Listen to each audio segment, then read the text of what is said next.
Welcome to Introduction to Assessment. You know, as a teacher, you will definitely need to assess your students at some point. So in this course, we're going to talk about the different terminologies that you can need to learn about more so that you can use it with your students in class, or you might be asked about in an interview.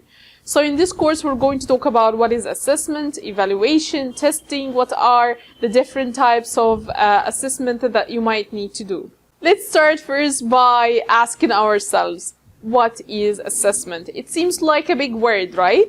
Well, assessment is simply, it's that process that you do so that you can gather empirical data on your students' skills, beliefs, and knowledge.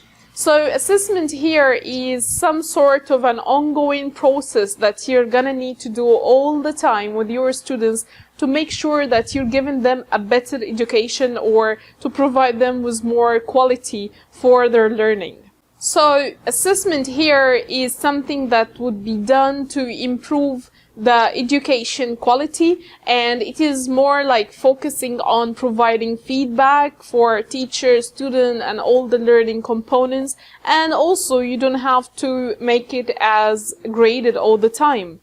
And you'll find this is quite a bit different from what is evaluation.